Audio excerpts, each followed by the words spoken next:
আসসালামু আলাইকুম রহমতুল্লাহি ওয়া বারাকাতুহু। প্রিয় বন্ধুরা, কেমন আছেন? সবাই ভালো আছে?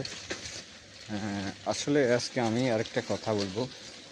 আমাদের বিশ্বে দেখুন, এখন বর্তমানে ইরানের যেভাবে গিরিরা হয়েছে, আমাদের মুসলমানের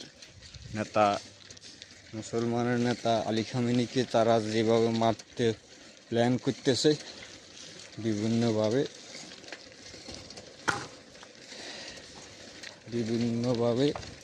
আলী খামেনিকে মারার জন্য তারা প্ল্যান করতেছে। আমেরিকা ইসরায়েলে যেভাবে আক্রমণ করতে চেষ্টা করতেছে, এবং কি সবার জন্য সবাই দোয়া করতে হবে যেন আলী খামেনিকে কিছুই না করতে পারে, আলী খামেনিকে যেন কিছু না করতে পারে। সব মুসলমানের উচিত দোয়া। আর আমি বলতেছি, আমেরিকাকে ট্রাম্পকে যেভাবে হোক মারতে হবে, ট্রাম্পকে মারতে হবে। আমি বিশ্বের সবচেয়ে বড় গাদ্দার হইল সেনাবাহিনী। বিশ্বের বড় গাদ্দার হইল সেনাবাহিনী। আমি সেনাবাহিনী, ডিজিএফ, এই বিভিন্ন সেনাবাহিনীর বিভিন্ন ফোর্সের যে নেতাগুলো, যে কমান্ডারগুলো, এগুলা যদি দেশের স্বার্থে কাজ করতে সবাই একসাথে, তাইলে দেশের ক্ষতি করতে পারতেন, রাষ্ট্রের প্রধানদের ক্ষতি করতে পারেন। আজকে দেখেন, ভেনেজুয়েলার প্রেসিডেন্ট, তাকে উড়ে নিয়েছে, তার রাষ্ট্রের সেনাবাহিনীরা ক্ষতি করছে, তার বেইমানি করছে। এরপরে এখন বর্তমানে ইরানের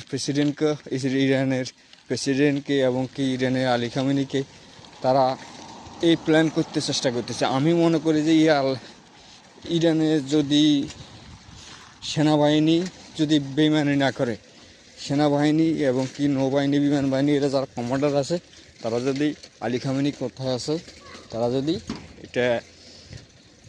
এটা যদি বেচা না যায়, তাহলে মুসলমানদের এই ইসলামী প্রজাতন্ত্রী আলী খামেনিকে তারা কিছু করতে পারবে না।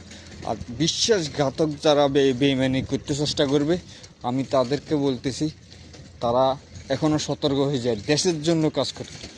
আমাদের একটাই ভয়, এখন আমাদের নেতা হইল মুসলিম বিশ্বের নেতা আলী খামেনিকে যে কোনোভাবে হোক রক্ষা করা, এবং কি আমেরিকার ট্রাম্পকে যে কোনোভাবে হোক মারা, যে কোনোভাবে হোক আমেরিকার ট্রাম্পকে মারতে হবে।